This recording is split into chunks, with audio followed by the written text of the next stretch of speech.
Hey friends, Sleepy here, and welcome to another episode of my weekly playlist series.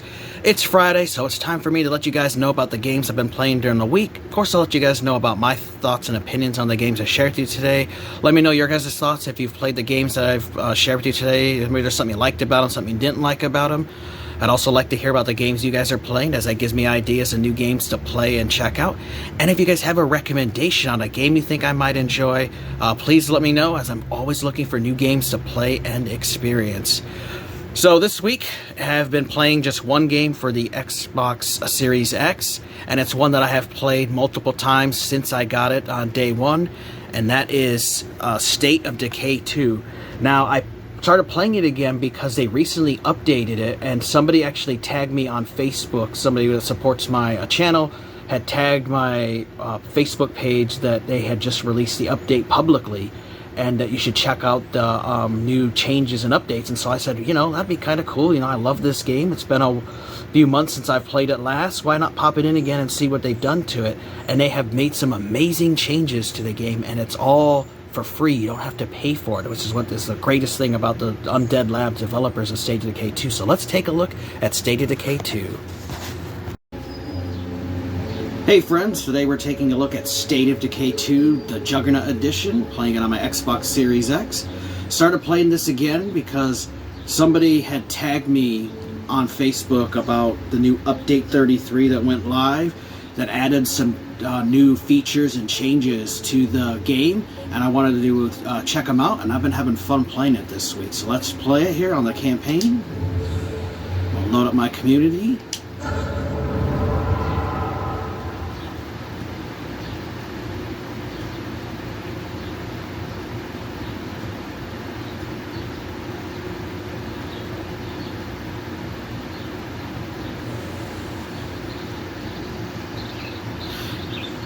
And what I really like about this game is that the developers, Undead Labs, have continued to release updates. This is their 33rd update now that they have done for the game, and they're constantly tweaking the game. They're listening to the community. They even let people be beta testers for them to test out new features and see what people like, what they don't like, and they get to work out and iron out the kinks and bugs and stuff. Really good game for the Xbox One, Xbox Series. It's also released on the PC. And this is the zombie game I've always wanted in my life, where you get to play a zombie survival RPG, surviving in a world where you start out with just a few people, and as you play through the game, you unlock new survivors, and you have permadeath to worry about, variety of zombies and stuff. They have several different maps too that you can choose from, which this is one of the smaller maps, but they do have bigger maps. And there's different ones for you to choose from, and they've added some since the launch of the game, and it's all been for free. They haven't charged you anything else for it, which is great.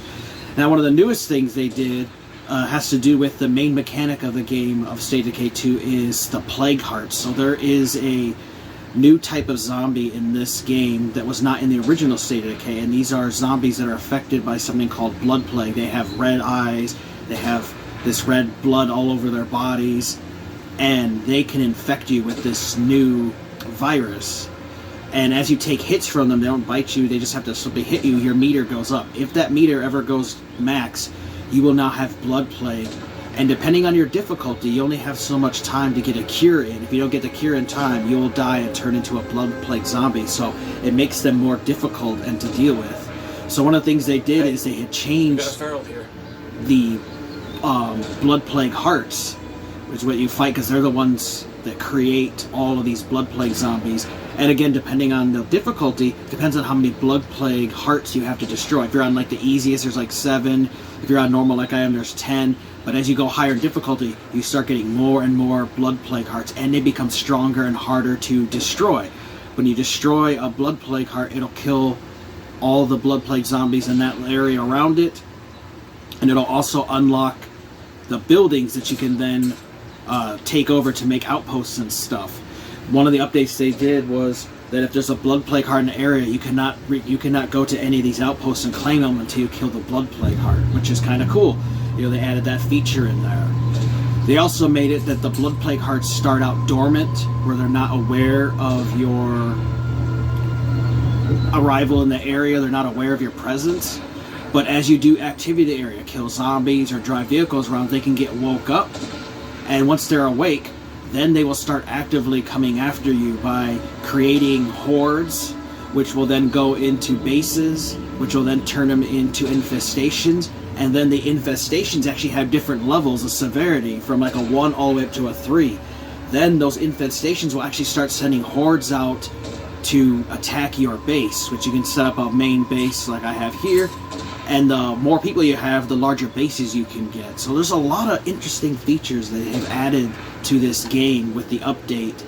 And the new thing with the Blood Plagues is awesome, as it makes Blood Plague Hearts more difficult. It also makes this infestations even more difficult than it was in the past, because they used to be just kind of a nuisance.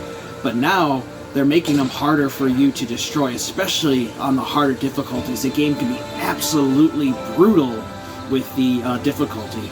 Now, all these maps, you have an overall story that you play through, where you're trying to destroy the Blood Plague Hearts, and then after that, whatever leader you choose, because there's different kind of leaders, like a sheriff, there's a warlord, there's a traitor, you have different kind of leaders, well then they have different missions that they want to do as well. And so mine I'm doing as a leader, because I've already done the other leader missions, but I have not done a traitor one yet, and then I need to do one more playthrough as a warlord to unlock all the different kinds of missions that you get. Now you have your standard zombies in the game, but then you also have what they call freaks. They're like super zombies. Like there's one down here called ferals. So ferals are like super quick, fast, strong zombies that can be difficult to deal with. You have bloater zombies, which are these big zombies that are filled with noxious gas, and if you get too close to them when you destroy them, they can poison you and make you sick. You also have screamer zombies, so these are big tall zombies that are bald, and they scream really loud, and it attracts other zombies to the area. They also can wake up Blood Plague Hearts. You have armored zombies, which are like former military guys with helmets and stuff on, so you can't get headshots on them because their armor's on, so you have to knock it off. And then you have the strongest ones in the game are called juggernauts. They're big, giant, fat zombies that take a lot of damage. Well, in the higher difficulties, they actually have Blood Plague versions of those freak zombies, and they're even more difficult to destroy than they are in like the easy and normal settings. So if you're new to this kind of game, if you never played the first State of Decay, I would recommend playing on the lower difficulties. Play a few maps so you can get used to how the game plays, understand the mechanics and stuff before you go to the higher difficulties, because those higher difficulties can be absolutely brutal. You have a great inventory system where your characters can hold a small melee weapon, a large melee weapon, a small handgun, pistol, a little machine gun, and then a large weapon. You can also wear a backpack, which up to have 8 spots. It's 8 slots in your backpack, and then your pockets. Some people only have 2, some have 3, some have 4 spots. And then you actually have to carry resources with you. So like this gun, you have to carry ammo for it. And so if you don't have ammo with it, your guns are useless. But of course, using guns, they can make noise, which will attract zombies. And you can see there's a lot of zombies out here. Zombies are everywhere. We need backup now. And as you play the game, you have every day that you go through survival. And I think I'm on like day 24, 25, something like that. But as the time progresses in the game, more and more zombies start coming out of the woodworks. And there's all kinds of different main story missions to go through, but you also get random side missions, like I just got one here.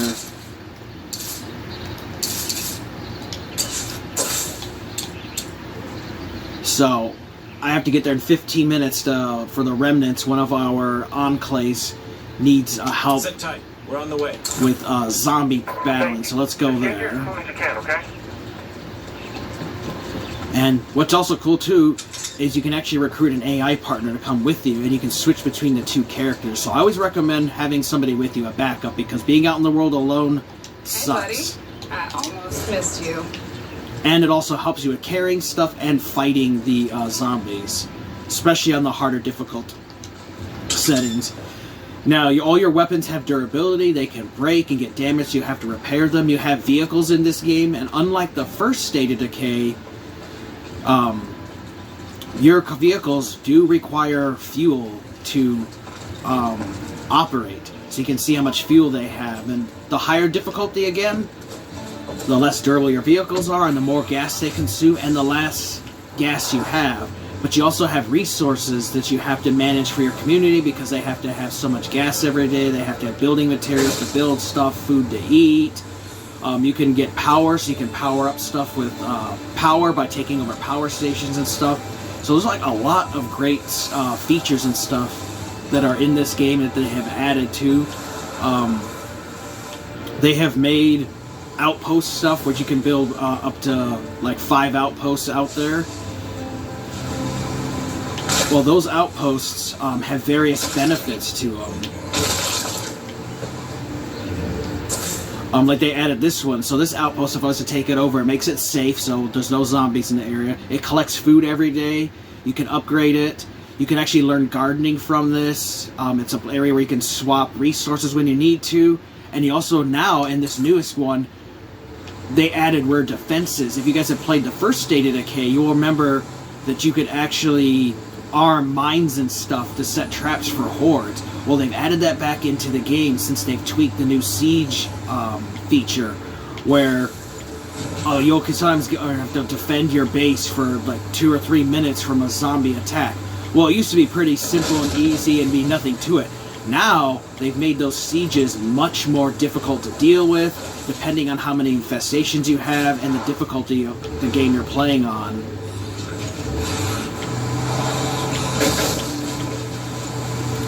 So I've liked that they keep tweaking it. You know, it just shows what great developers Undead Labs are, you know. They continue to add to their game, you know. Nothing's forcing them, saying they have to. You know, they've already released this game. It's been out for a few years. They're working on State of Decay 3. But they keep updating it for the fans because they know people like myself, how we love this game. And they just keep adding to it and fixing issues that people encounter. And that's something that's awesome. These are the kind of people I like supporting. And I have been having an absolute blast at this game. I've got over 100 hours through many different communities in this game. And I've got a buddy who's got like over 1,000 hours in this game because he just absolutely loves it. It's one of his favorite games of all time. And I just can't wait to get State of Decay 3. I can just only imagine how great that game is going to be, because that's going to be made specifically for 9th gen consoles only. It won't be for 8th gen. It's supposed to have much more detailed systems, upgraded graphics. They said that to really expect a great game. Which is cool too, is zombies can get onto your vehicle. And if they stay on too long, they will actually damage your vehicle, and they can rip the door out and rip your characters out. There's a damn barrel inside. Oh, it's gonna take more than that. Looks like I got here just in time. Oh, there's a feral. See him? How fast he is. He dodges stuff too. Watch yourself. Got him. Oh, very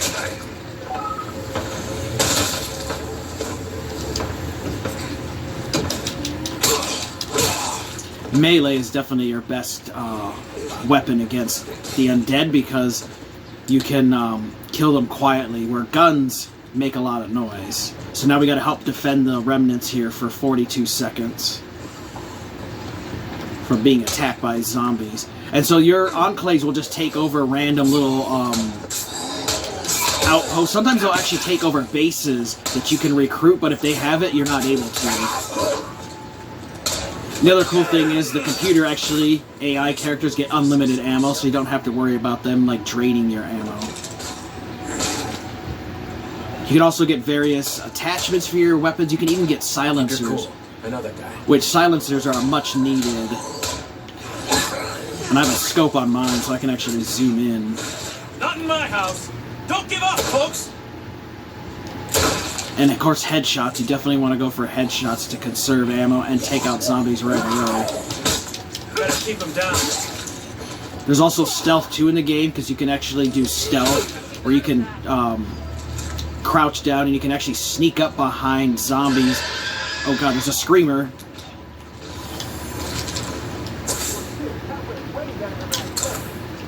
somewhere, but looks like they got him. Thank you so much. Yeah, no problem. See you soon.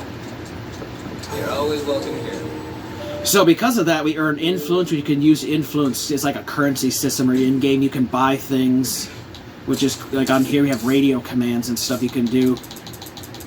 If you make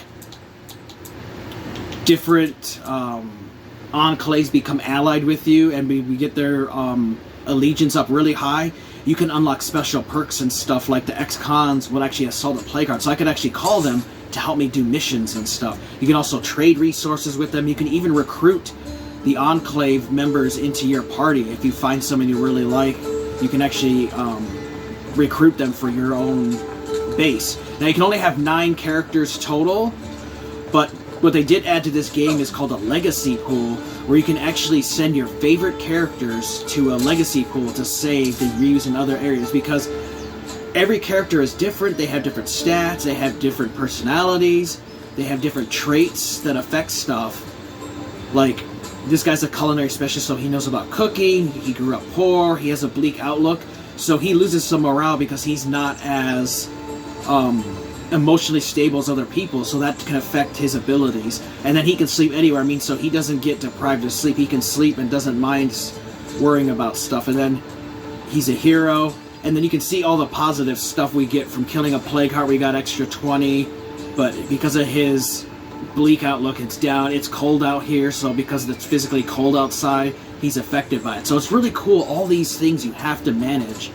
This is definitely the best zombie RPG I've ever played. I loved the first State of Decay 1, but State of Decay 2 just blows it out of the water, and I highly recommend you guys check it, especially after all these updates. It's completely free.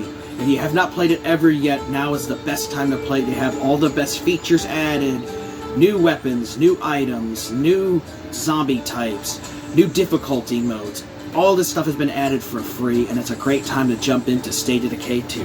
Hope you guys enjoyed this look.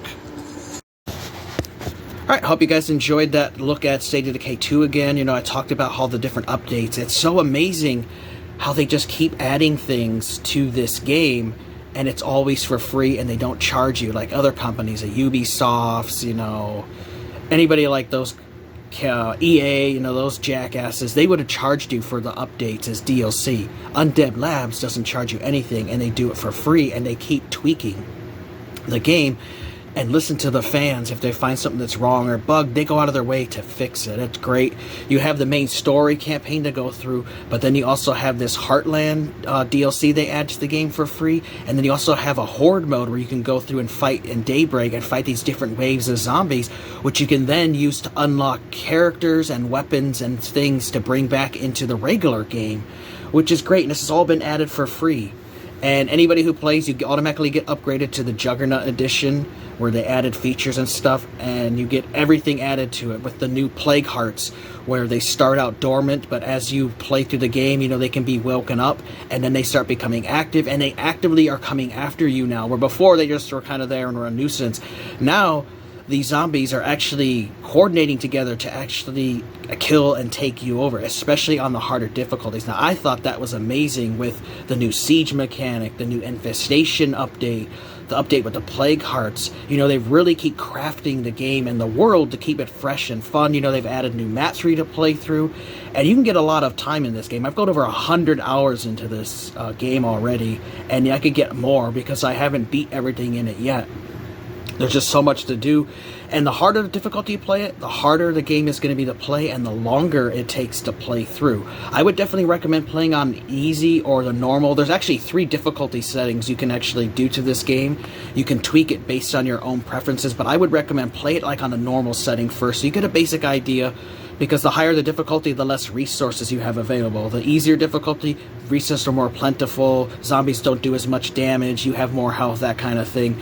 It's good to start it on the easier settings so you can get an idea of how to play properly, so that when you do play on the harder difficulty, you're not completely confused, because it's definitely meant for veterans of the game. You don't want to just go into this game playing on the hardest difficulty when you've never played State of Decay before. So play a couple maps on the easier settings, get a feel for how the game plays, the mechanics and stuff, and then you can play on the harder difficulty, because I've watched some people on YouTube, streamers of it, and it's absolutely insane how difficult some of the, like the nightmare difficulty is. Definitely not for the faint of heart, and definitely not for novices. It's meant for veterans.